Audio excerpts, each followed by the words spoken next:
So before we begin, we would like to acknowledge where tonight's event is taking place. We're on the treaty territory of the Mississaugas of the Credit First Nation and the traditional territory of the Haudenosaunee, Anishinaabe, and the Huron-Wendat. We are grateful to have this opportunity to work in the community and to support First Nations, Inuit, and Métis communities by showing the works of Indigenous filmmakers here at TIFF. Buenas noches.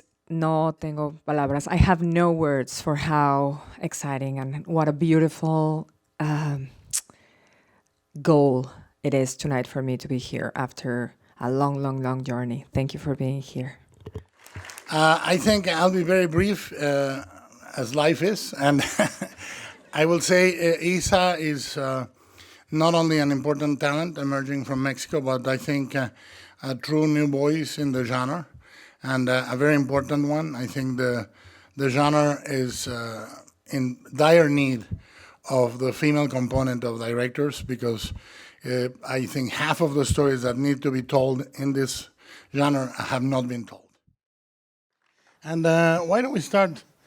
I mean, tell us a little bit about yourself. You started as a writer, basically. I was an archaeologist before that, but that didn't last. And then I became a writer, yeah. But what is funny is the first things you wrote and sold and then eventually directed were completely different to this. Yes. It's not an unusual path that what you can sell at the beginning and what is in your heart are completely different animals. And that was the case with this. So I do love comedy. I adore it. Not such a big fan of romantic comedies, which is a thing that is what it was sells in Mexico. And it's, well, in my experience, with all respect for the craft, not that difficult to write, because it's a very clear formula. Yes. And it sold easily. And the truth is, I did face inverse discrimination, meaning because I was a woman, which I still am. Last time I checked, it was when the majors went to Mexico into production, they felt, rightly so, that romantic comedy was the thing to sell. Mm-hmm. They immediately asked for a woman to write it. And not to do it. How thoughtful. Yes, because we're super sensitive creatures. Of course. Yeah, we are. And very musical, yes. Yes. Very romantic and funny sometimes too. Not really funny, but sometimes, yeah. But this is beautiful to see you break. It's very hard to think about, a lot of times I hear people say, I will never sell out. And I always wonder, well, wait until somebody's buying. Otherwise, you don't know, you know? And what I love is that you had great success. You could have made a living for the rest of your life doing comedies and crap, with all the respect to everything. Thank you, Guillermo. Romantic Thank you. comedies. No, but, we know. No, I completely hear you. To me, there are two types of movies, and you may agree or not, but the movies that wake people up and movies that put people to sleep. That's basically in the conscience, the soul, the steering, And you could have continued producing narcotics, for the soul, and you refused. Yeah. So what was that step? What made you say that? I hit rock bottom. And that thing that you were saying of I will never sell out, at some point in my life, it felt more like I will never stop selling myself out. What can I do here? And it was a crisis of all types, First of all, of course, a professional crisis where I felt that if I was not careful, and I had not been careful, I could simply, taking an acceptable check. It was not a massive check even. And writing those comedies and dreaming of telling the stories that kept me sane when I was a kid, because I had a difficult childhood, and what kept me going through it was, as happened with many of us, science fiction and horror and comic books, and later video games and that's horror cinema and art house cinema too, all of those things. And and that was boiling in my veins, and I could not express it. And so I was sick and tired, and then I hit a level of success in Mexico that naturally, as happens, the natural next step through that path was to work in the U.S. So I moved to the U.S. and I found out that all the success that I had in Mexico didn't translate. Means nothing, yes. Yeah, and it was a start from square one to do a thing that I didn't care about. Yeah. And the movies fell apart anyway. And They always do. yes. And so I was desperate because movies that I didn't really want to make were not being made. And then I went through a horrible breakup. My dad died. I had to put my dog down, so it was not looking good. And at that point, I realized that I didn't have control over a lot of things in my life, but I had control over the stories that I wanted to tell. So I needed to pay the rent and groceries. So what I did is I would wake up in the morning, and earlier than usual. I'm not a morning person, so it was hard. And I would reach out in the darkness of my room for my computer, pull it up, open it, bring the light down, and force myself to write one scene. And it could be... Every day? Every day. It could be half a page. It could be 8 pages. The rule was not get out of bed until the scene is done. And you were writing other stuff to survive? Yes. While you were doing this? Yes. And that had...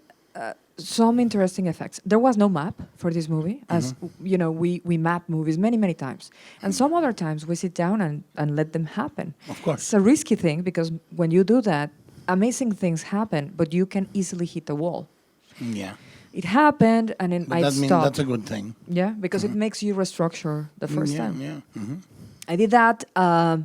And the other side effect that I was not expecting is that a lot of this movie was written under, the influence of a dream state. And I think that it's still there. It has this slightly dreamlike quality and a flow of consciousness or unconsciousness that is still there. And 3 months later, I had a script that I knew nobody was going to want to finance. Now, that's the next step. You finish with a screenplay you love. It is a dream state screenplay. And how hard was it to finance? Basically impossible.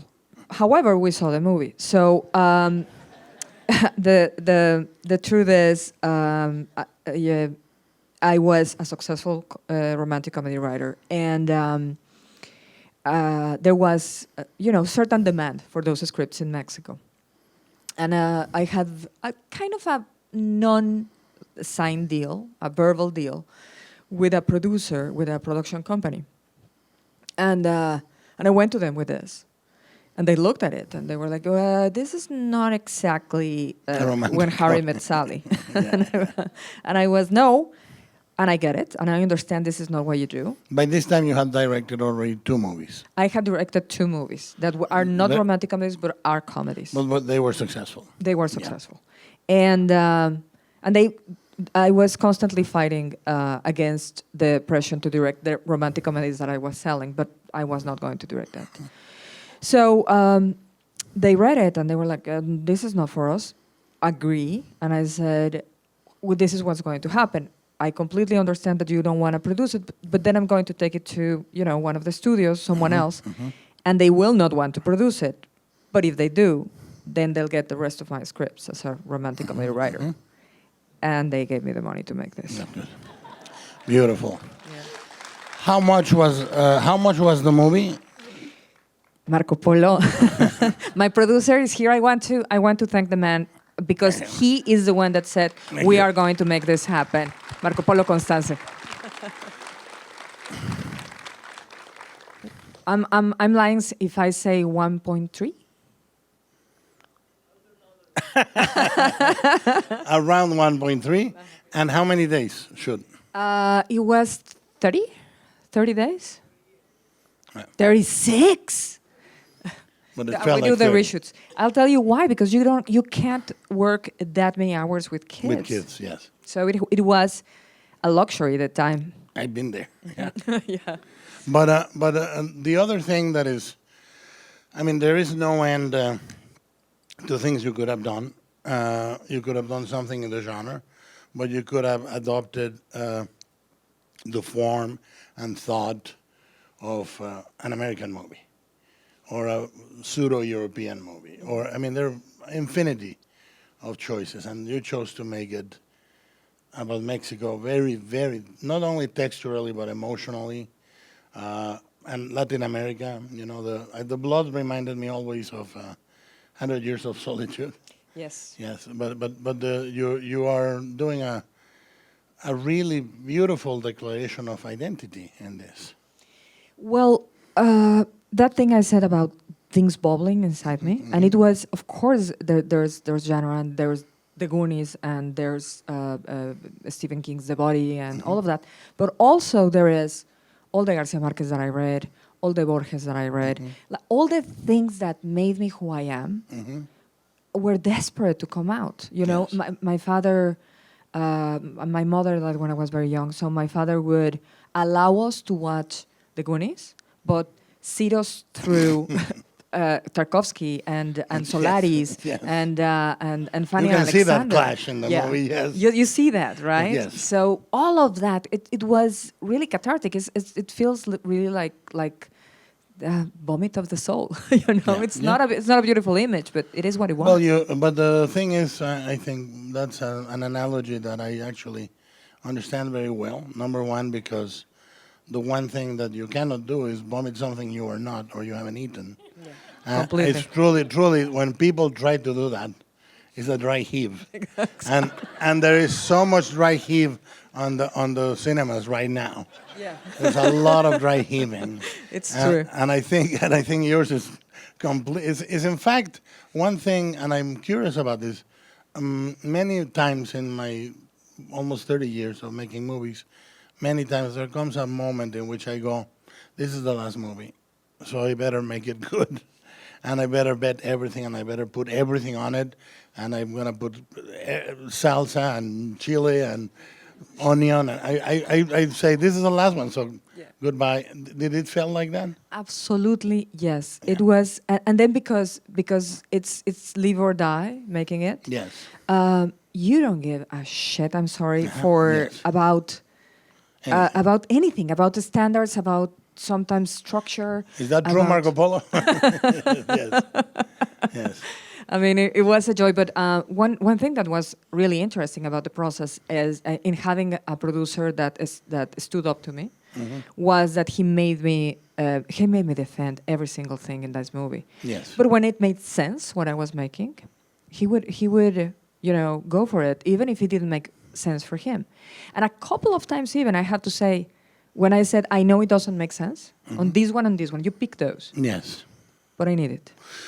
But I think the genre, a lot of people, to me, the most terrifying thing about the genre is when people approach it as a logical exercise in storytelling, when people want things to pay off, when people want things set up.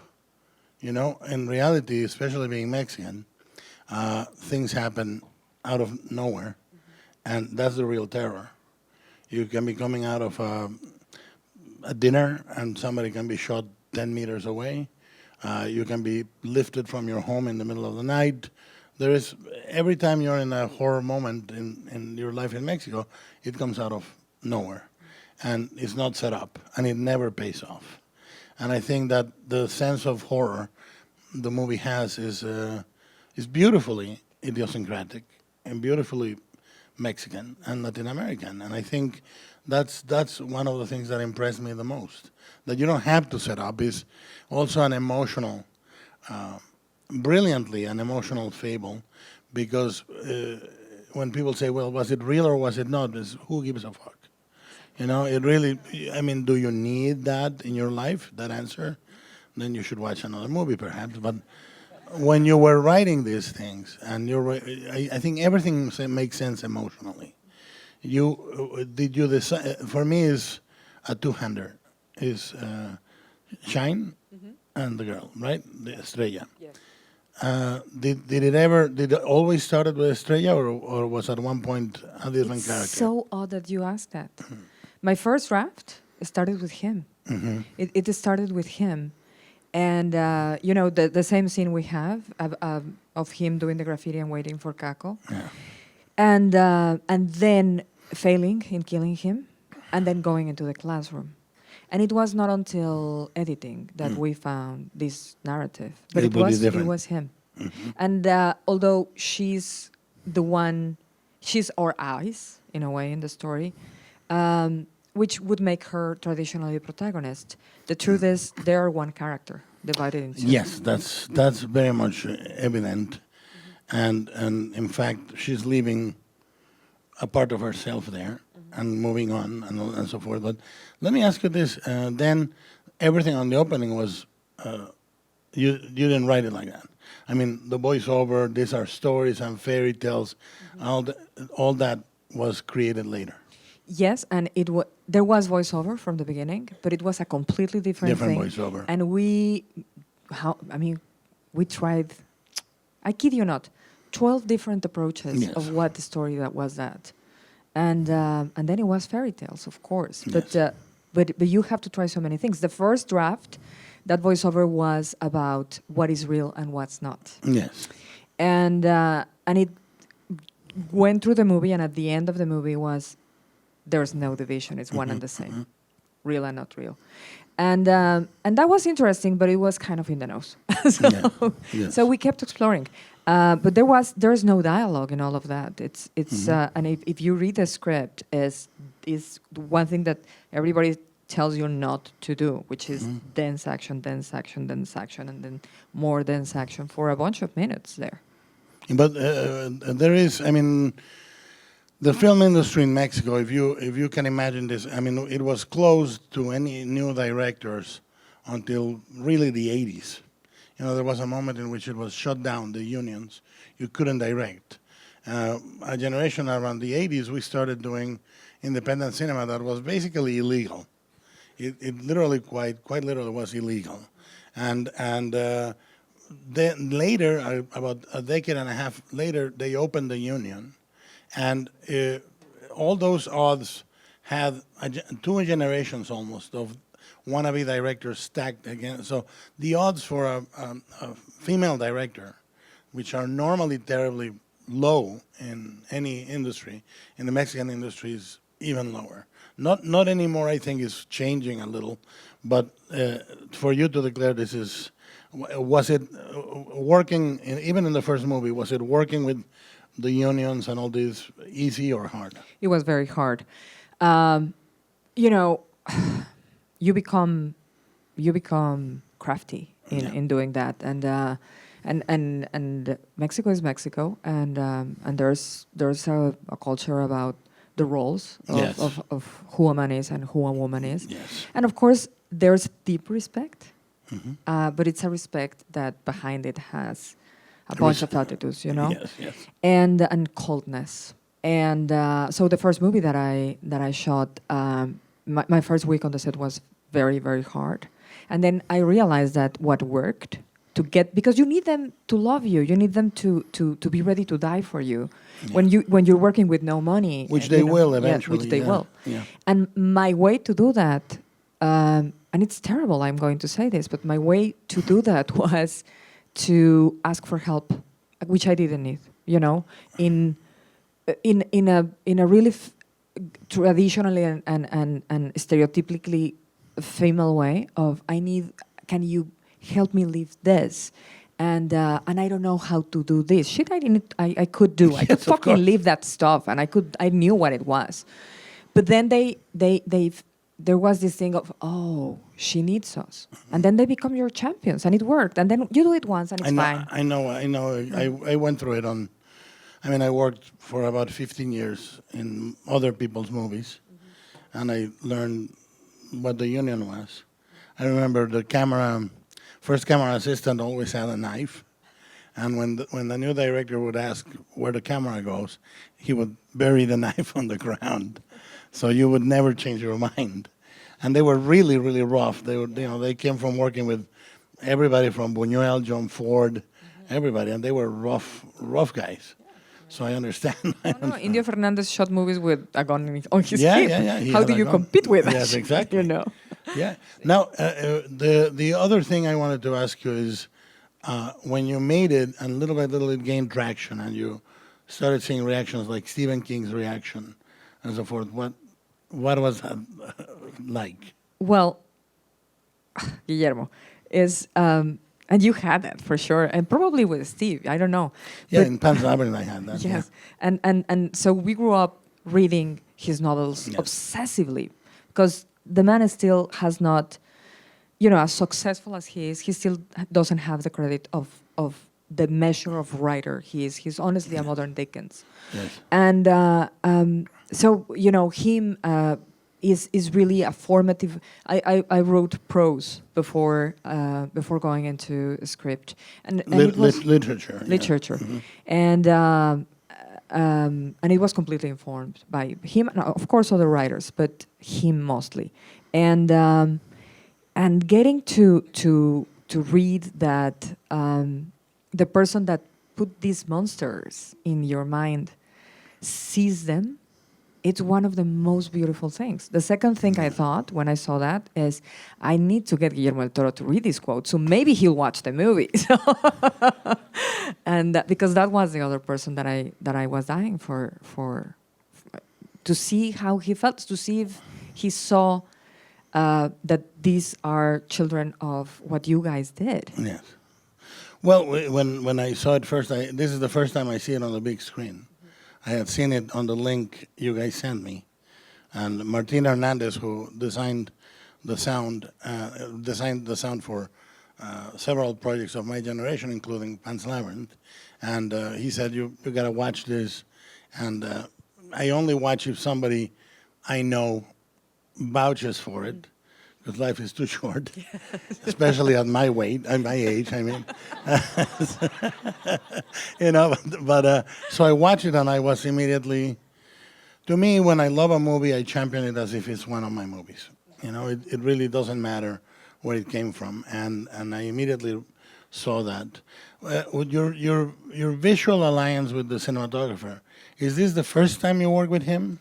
It is. But we completely understood each other. There's a risky decision in the visuals in this movie. Well, there are several, but the one that is at the center of it, and I completely get that it's bold and it's not for everybody, is the fact that the camera is very, very jumpy, Yeah. and it's all the angles are, until the very last act, are very low, and the camera is always hiding. There's something always in the way of the camera. Mm-hmm. And all of that is because what we wanted to achieve is the feeling that the camera, us, are the sixth kid in the Yeah. gang. Same height. Same height and same level of energy. Hiding, yeah. Mm-hmm. And jumpiness and hiding. And we went for it. And, it has been controversial. I do believe that it gives the movie an angst that builds in it, and a lot of people agree and a lot of people don't. The That movie is what it happens. is. It is what it is. I mean, screw that. What are you gonna do? Yeah. It's something for everyone. It's not a shoe.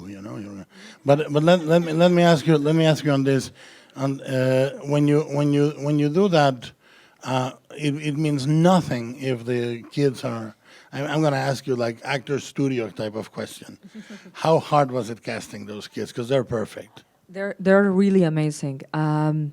We saw, not me personally, but my casting director, who has done every project, and she's genius, saw 600 kids. Mm-hmm. I wanted specifically non-actor kids, not because I was going for neorealism or, it's simply because here's the deal, and it's not pretty. In Latin America, we grow up, it happened to us, either watching telenovelas, soap operas, or listening to them in the back.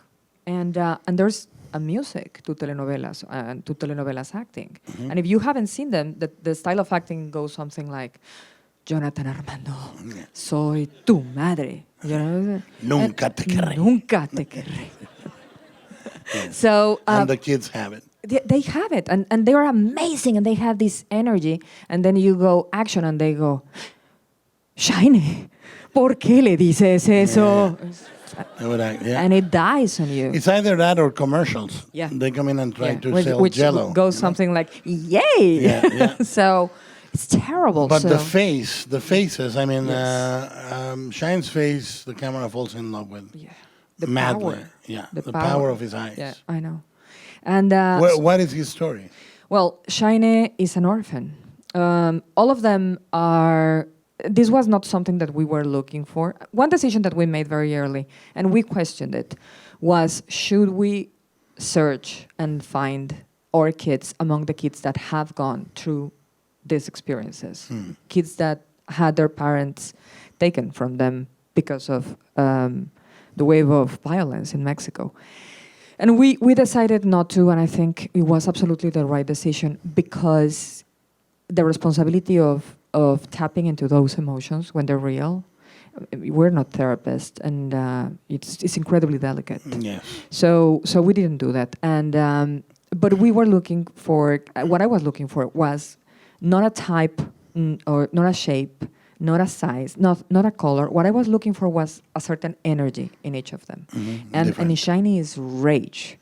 And in Estrella she has the power to observe. And each of them had their own thing. Yes. And I found them, and it was not about the shape, it was about what was She has inside of them. majesty, I think, Yes, also. yes, completely. And so we find, I personally saw 200, and they never read a single page of the script. It was, they never knew the story, and we shot it chronologically, almost perfectly So chronologically. a psychodrama. Yes, and but they knew the situation, they knew the characters, and we did a very long workshop to create the relationships between them, and the respect for the leader and all of that. And the fact that she was constantly rejected, which and she fights back. It also happened? Yes, it happened naturally, because boys and girls, So we worked all of that. For the very first 2 weeks of the workshop, we did 4 weeks. What I did is, and my producer Marco Polo, Tania is there too, executive producer. They helped me to enroll a woman named Fatima Toledo. Fatima worked with the children in City of God. And when I thought of the movie in the very, very first moment, I was trying to think of child performances that had that raw power, and I thought of City of God. So she came on board, and effectively what she did is, even though there were not actors, they had that sing-songy perception of acting, and she just cleaned them off. And rough, she was a tiny, powerful tyrant. And then she left, and I panicked, and I called her once because I was not finding my footing. I love working with actors, but this is a completely different animal. And she said, "You don't need to worry. You need to establish a relationship of this deep trust with them, and 2, you need to go yourself to the emotional place you want them in, which is yourself. Me myself." Which is everything they tell us not to do, because we're not actors. Yeah. So I was very confused, but she was very right. And in getting closer to the shooting, I understood that if I wanted fear, I had to be scared and go to scary places and tell her scary stories, so both of us would create that feeling. And with Shine, his personal history that you were asking me for, he lost both parents, not in this situation, but in a situation of extreme poverty, very, very sad. And he had been bouncing between one aunt and one half brother, and always, that deep feeling of nobody wants me. And I am an orphan myself. My mother died when I was very young, and then my father had died recently. And for different reasons, I also knew a feeling of rejection, because I was a geek, and we know that, not at the level he had, but I could recognize it. What about Estrella? Estrella was complicated because Estrella was really, really a pampered girl. Eh, Although that works in Middle our class favor. or Lower middle class. I mean, of all of them, the one with more most means, still all of them really working class families. You know, all of them. But she had a little bit of a "I'm a princess" thing going on towards them, which made them hate her, which helped the movie. And then because she was used to being treated like a little princess, and nobody was giving her the princess treatment, she felt completely out of control, which helped Also. the movie, you know. And she would gravitate to me constantly and ask for my help, and I was like, I'm here, but you need to do this as Estrella does. You know, you become this little Jedi teacher. It's Yes, very, of really course. interesting. And but I promise you, if you go through this, when you reach the end of the story and the end of the shooting, you're going to be a tiger, a warrior. Yeah. And she was, and she's, you know, now she's not a pampered girl. She's a powerful young Girl. woman. It's lovely. The balance that, I mean, I think horror stories and fairy tales came from the same oral tradition. This is my own belief. I mean, I think that they bifurcated at some point, and that fork on the road went two ways. But it's extremely delicate when you mix those two. I think is the thing that, in my own experience, the hardest thing is tone, you know, and not go out of tone. And as I was watching your movie the first time several years ago, I was always waiting for the other shoe to drop. I'm waiting for something to be completely Amblin-esque or wrong, or come from a source that was not processed, and you know. But it never happened. Was it? Were you? Did you find the movie most on the script, or did you find it on the editing room, or did you find it on the set? Some movies you find in each place. I think this one, a lot of things I found in the writing process. The way I write, I'm pretty sure you find the same thing happening. As you write the first, second, third, fourth draft, then you're ready to start prepping, and that's when writing starts for real. Yes. Because you start finding the places that are not the places you wrote, but those places bring a gazillion talk to you, ideas, and it's when the entire universe starts being about the movie, and you turn on the TV, and what's playing is a documentary about that thing, and everything. Yes. So that prep / writing. Yes. It's so delicious and rich, and the actors start doing Everything is about your movie. everything. Like when you're losing hair, you start noticing balding people everywhere. I was going to say, when you have a blue car, every car is blue, but okay, the balding works too. But I think that the beauty of what you're saying is, at that moment, you know, the entire world is informing your story. Yes, and you know, I wrote, say, the final chase scene, which happens in an abandoned spa. In the first draft was an abandoned doll factory, which is pretty creepy, and it's amazing, but we could never find it. And honestly, the old spa has its own Vibe. mystique. Yes. So you embrace it and you go with it. There were no tigers until probably 3 weeks before we went into shooting. No tigers in the movie whatsoever. No tigers in the title. No tigers in the movie. Yeah. And I wanted. Where did it came from? It came from not finding a zebra. Tell us about it. I was I had a shower moment, and one of the many influences here is 12 Monkeys, and that city taken over by nature, and a bear walking in Fifth Avenue. You know, well, it's actually Philadelphia, but the equivalent of Fifth Avenue. Yes. And I was thinking that in this movie we're starting a very real world, or more real world, and as the kids escape, they go deeper and deeper in this more dreamlike, abandoned city that is being taken back by nature, and it's sort of an enchanted forest. And definitely we needed wild animals. We couldn't pay them, so what about one wild animal? And I thought that scene where Shiny is doing the graffiti of "Goodbye Morro," it would be very lovely if he finishes and turns around and there's a zebra on the other side of the street looking at him, and then the zebra walks away. And that was it. That was it. And I went to Marco Polo and Tanya, and I was like, guys, I need a zebra. we had no money for food at that point. And they were like, is this really necessary?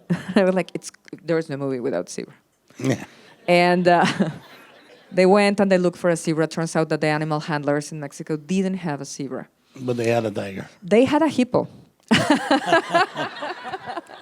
And they came back and I said, yeah, that's not exactly the image I'm going for. And then they went again and came back and they said they have a tiger. No. And I thought, well, you cannot just put a tiger at the end of the street and the tiger walks away and that's it. Unlike a zebra. Unlike a zebra. Yeah, because why not? Because zebra. As one does, yes. Because, a tiger is going to create a legend among the kids. And I started to really go crazy with it. And here's the truth. I didn't know what the ending of the movie was. I had an ending, but it was terribly harrowing, which is funny because you and I have this situation now, and I told you a little bit, we still need to find it. And I know that I tend to, on first drafts, to go completely into horror and no light. But there's a part of me that always gravitates to there has to be light. I haven't seen that yet. I know. There is. And I knew that it was going to come to me, but we were 3 weeks away from shooting, and I still didn't know the ending of the movie. An ending has to be so powerful, ideally, that when people walk out of the theater, they can't stop thinking about the movie because of the ending. It stays with you. I mean, that's the final stroke. And then when the tiger showed up, I don't know why, but the movie has to start and end with the tiger. And it should be a version of the tiger that is tiny and bidimensional, and by the end of the movie, it's a full-fleshed tiger. As happens with Estrella, that she's a suggestion of the creature she becomes at the end when she and Shine, And opens understand. that door. I think the last 5 minutes of the film are full of purely cinematic power. Thank you. Whether it's the door opening, and we see that, which of course exists somewhere, but seems impossible. That landscape. It's truly a fairy tale ending in so many ways, and it's at the same time a very melancholic ending. Yeah, and she's a very walking sad- alone. Yeah, she's walking alone. I think that when you plan the movie, the storyboarding, no storyboarding. Can I guess what was your first week? Yes? Was it the Caco scene? No. What was your first week? What we did first, we didn't, although we shot chronologically, you never want to start with the first scene, ideally. So the way you don't do, because your first week is always going to be your worst scene in the movie. Yes. It's. Thank you for pointing out that probably that's Caco's scene. No. It's a good scene. It's a good Thank scene. you. Yeah. But well, there's always a worst scene But in it's the true. movie. It's true. So we picked the first that we did was Estrella pining for her disappeared mother in the apartment because it's very simple. Yeah. There was no lines. It's under control. No, I'm lying my ass off. The first one we did is she walking out of the street. Why are you doing this? What is this?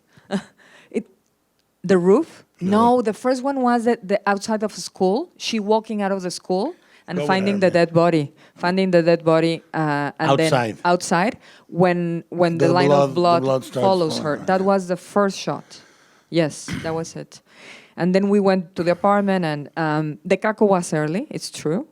For me, the weakest scene is the one where she's fighting with Shine for the radio in the kitchen. And it was pretty early on. When he tells her, your mother is gone, the Huascas took her. I love it. Oh, fantastic. Well, the beauty of the movie is happens in no man's land, even although it's present day.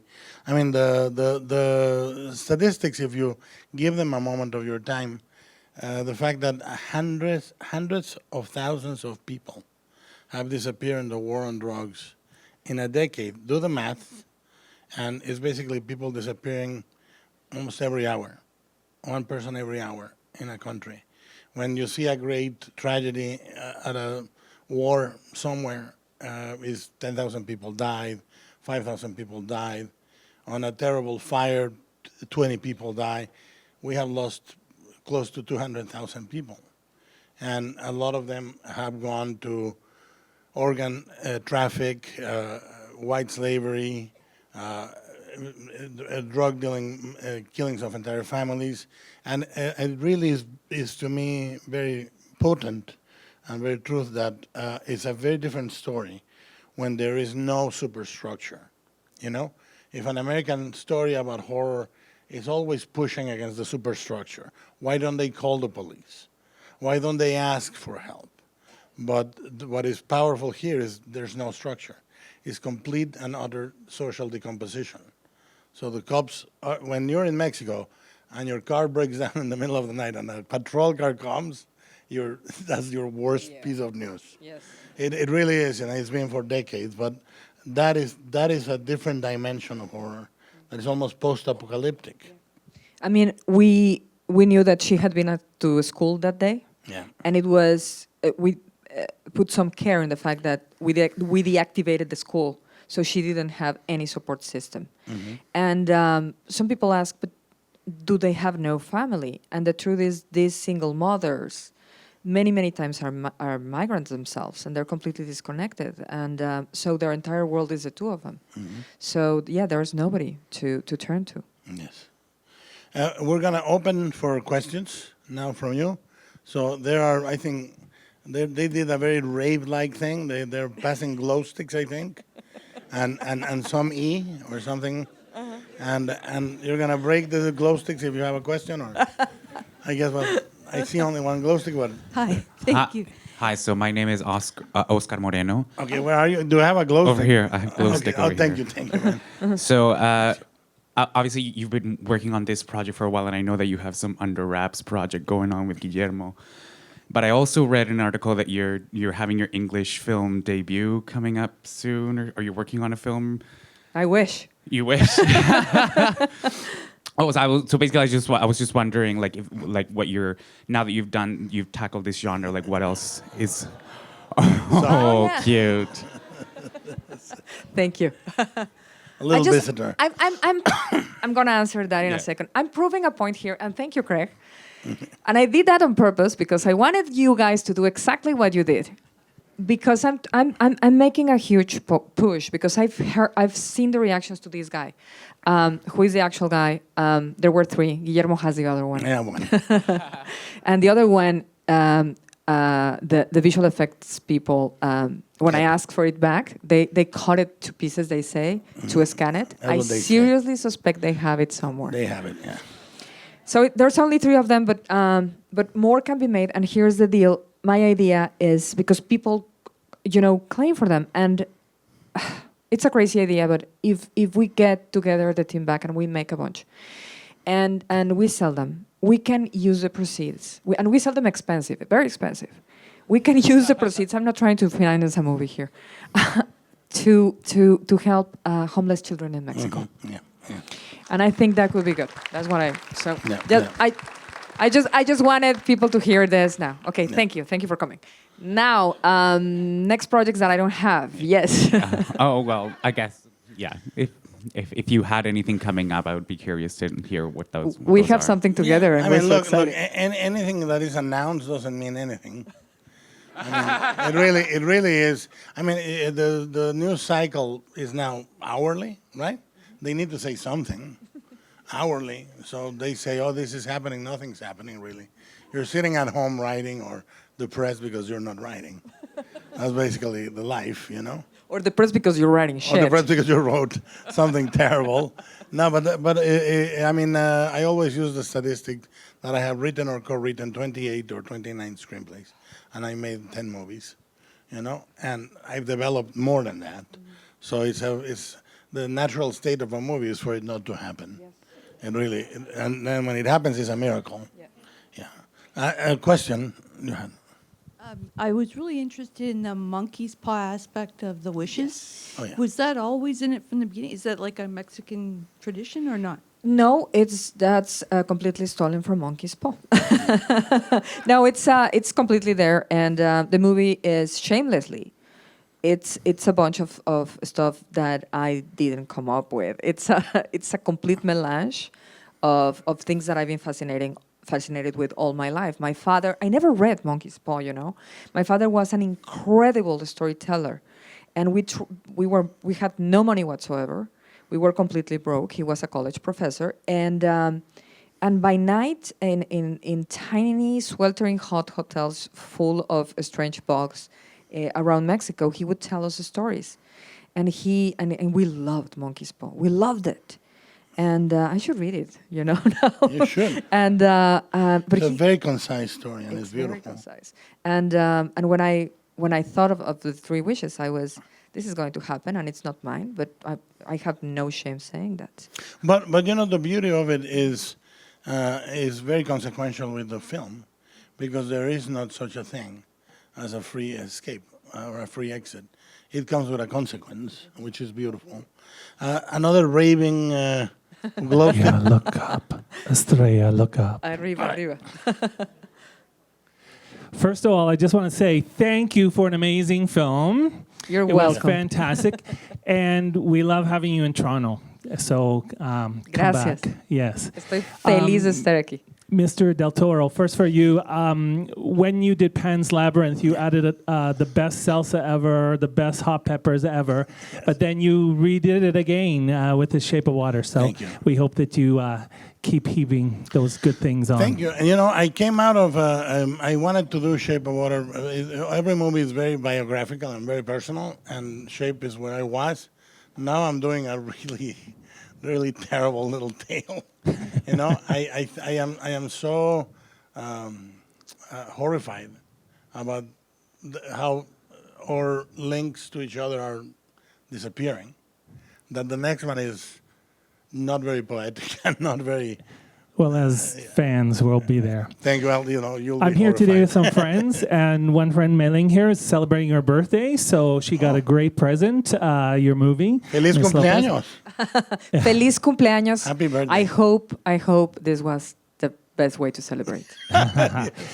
She and I are teachers, and we work with kids that come from backgrounds of limited means, and we see every day their struggles to problem solve, to get through the day, sometimes escaping into themselves. And we were just wondering, while you were writing, if you drew any parallels to Mexican children, for example, facing separation from tyranny, like a government that doesn't want them. Speaking about immigration. Well, the interesting thing about what happened when I wrote this movie is the problem that you see is specifically, and I was centering on it, about the kids that are affected by the violence directly, and they're left on their own and to their own devices, and they become perfect victims, or they're recruited to become the next wave of criminals. Yeah. And then the world changed, not for the better. And I think that the movie, and this is not a good development, is now more pertinent than ever. Because these same kids that you see in this movie are forced to cross the border. And or their parents take them to cross the border in order for them to not face this. Mm-hmm. And so these are the children that are in cages. What's more, children in the U.S. Are facing this fate now because their parents are taken by ICE and the kids are left on their own. So what was very urgent when I made the movie is now ever more urgent. And this is it's really sad that the movie is more important now than when it was when I made it. Yeah. Not the movie, what the movie has to say about these kids. Well, I think we have 5 minutes, right? Is that means 5 minutes? Thank God. Okay. Another question? Yes. Hi there. Welcome back.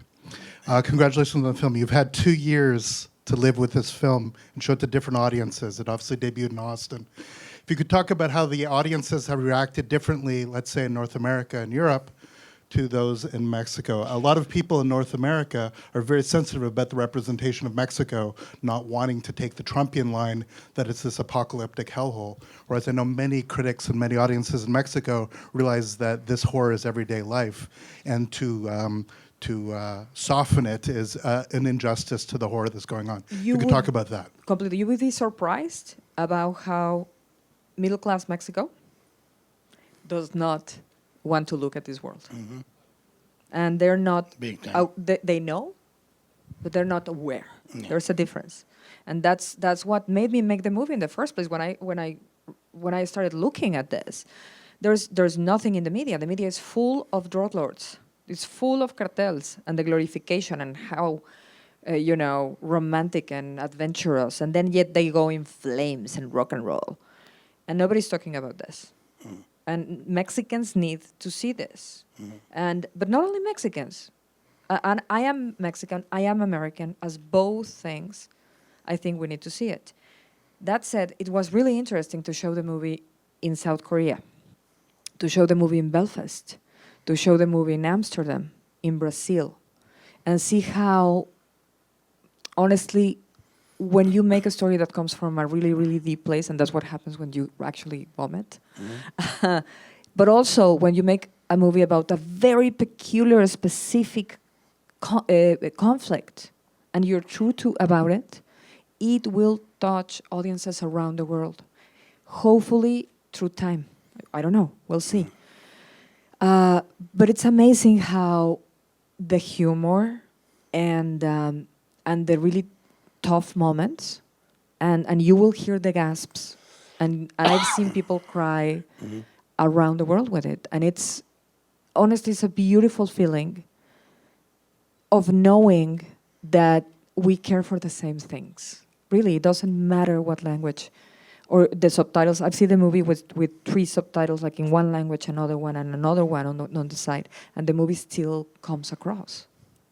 Yeah, but I mean, also the fact that Mexico has hellish conditions in many urban and non-urban areas didn't happen spontaneously, Most of the first world is on top of, what do you think? The third world, and that's how it's sustained. So it didn't happen overnight or happen because anyone willed it. Is, Jason, a tragic fact is that the drug deal goes up. Everything to do with drugs, which is, frankly, I think, a cancerous thing that will destroy society in many ways. It goes up. It starts at the bottom and goes up, and the higher it goes, the more expensive the drugs get, the more people get killed. And by the time somebody snorts at a party, he has killed 10 people and has destroyed the fabric of a lot of society. So that is something that is polarized in a really, really, really simple white hats and black hats guys. These are the bad guys, these are the good guys. It's systemic. And it's not systemic of the country, it's systemic internationally.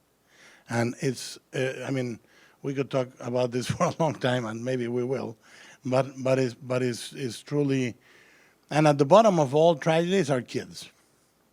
That's the thing that I feel is terrifying. And fairy tales were birthed at times of great need. Lest we forget, Hansel and Gretel were taken to the woods and abandoned by their parents to die because they couldn't be fed. So, fairy tales come out of this great need. And at the bottom of that food chain, at the bottom of that fable that we have created in a society that supposedly was going to work, are kids. Each adult that gets killed in any gun violence incident is one adult that is at the center or peripherally destroying an ecosystem of kids. So, I think that there is a dichotomy now with art about anything you show needs to be analyzed and discarded if it's not this or that.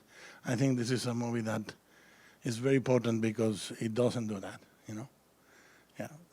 Another question, I think? Yes. so I wanted to go on from what you were just talking about and the idea of children and horrors and fairy tales, and I wanted to ask Issa and both Guillermo the influence and the differences between this film and Pan's Labyrinth.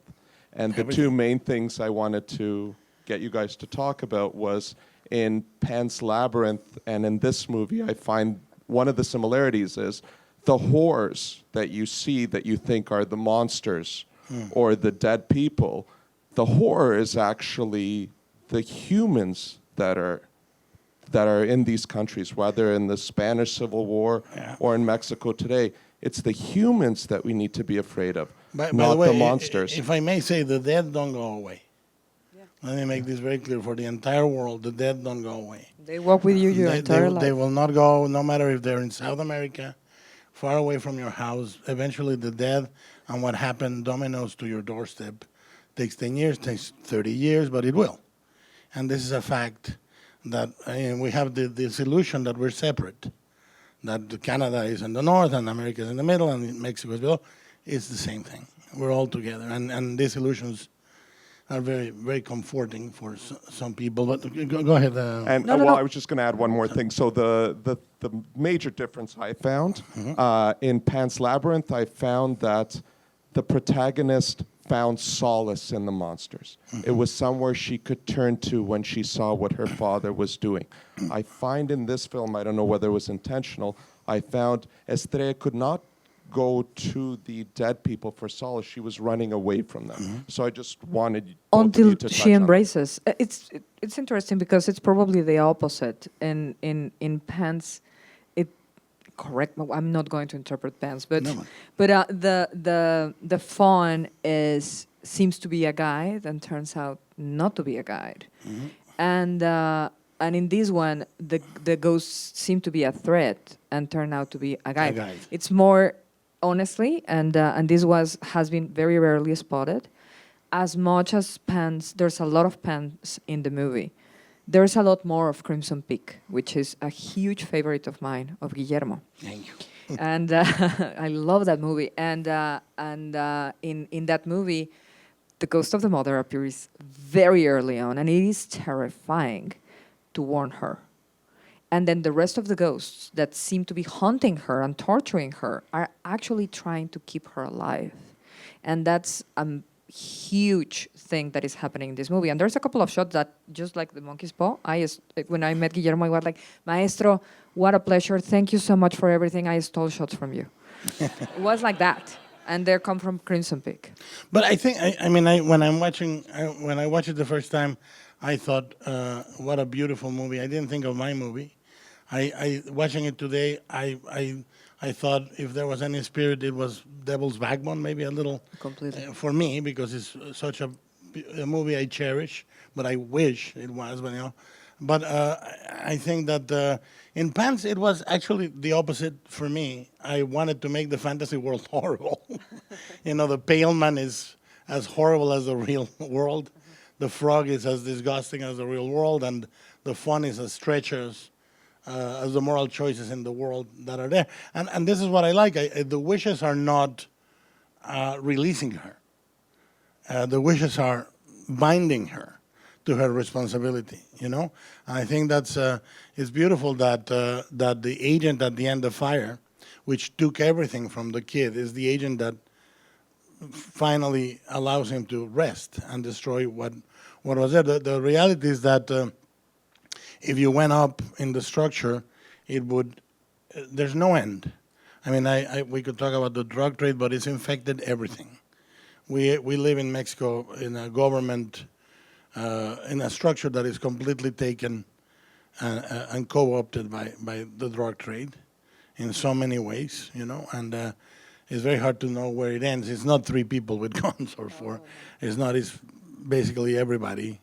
In reality, the policeman would probably have picked up the kids and taking them to the guy, and that would be the end of it. But there's one last question, and then we go home and have some garnachas. Yes. Yo también quiero garnachas. Yo también. I'm going to have to apologize just a little bit with the audience. I have to say some words in Spanish. I'll translate. Por favor. Guillermo, Issa, el ministro de la Cultura de Canadá, les hace la más atenta invitación para venir a Montreal. Los necesitamos, por favor, que nos visiten. Y, They're inviting us to Montreal. ya, y bueno, Issa, muchísimas felicidades por este increíble trabajo. Esta película se convierte en la portavoz de todos esos niños que viven al filo de la muerte y que su única esperanza, su único derecho, pues es el soñar. Congratulations to Issa for making the movie and giving voice to the kids that are not spoken about. Good translator. Yeah, and now very my concise. question is for a lot of people, they might see the violence, the pain, and the suffering, but I can see through your eyes kindness, love, hope. Are you transmuting the loss of your mom through this movie? Because you mentioned before that you lost your mom at a very young age. Well, when I started writing the script and way into almost making it, I was completely blind, and I didn't see that it was my own story. And I thought, I was convinced that this was the movie that I had made so far most removed from my personal experience. And then I was getting drunk with a friend, as happens.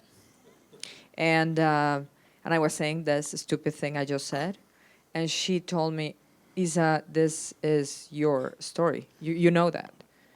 And I was like, and the thing is, I don't know if it's hope and light. I cannot help but feel for these kids and fall in love with them when you see them playing through pain and laughing through pain in spite of everything. But that's the point. But what I needed to do with the movie, once I understood what I was doing, was for this girl that comes home and doesn't find her mother there, as happened to me. My mother died of natural causes. I would never compare what I went through with this, because this is true horror. But I had never a chance to say goodbye. And I had never a chance to see her dead, or even her casket. And those things matter, they're necessary. We remove death from our lives, and that's a huge mistake. So Estrella is running away from the ghost of her mother, as I did. And in the end, she has to face the dead, rotten body of her mother and be able to, have this moment of love. And that's when to she say becomes goodbye. an adult with the birds, which is beautiful. Yeah. And that's how you do it. So it's it's probably, Marco Polo will tell you, it's a really, really expensive form of therapy, but it worked better than any other thing I had tried. If I may invite you all, if you could do it, if you could commit to this, it would make a great difference to this movie. Is going to be here. It has an exclusive run at TIFF for about a week or 2 weeks or something like that. And then it opens in about 60 theaters. So we can do the math. A big release opens in 3,000 theaters. If you could see it, if you loved it, as I do, if you can also embrace it as your own, and you can tell someone to see the movie, just one person, make them see the movie. If you loved it that much, it would change the fate of it. Thank you for coming today. Muchas Thank you very gracias. much.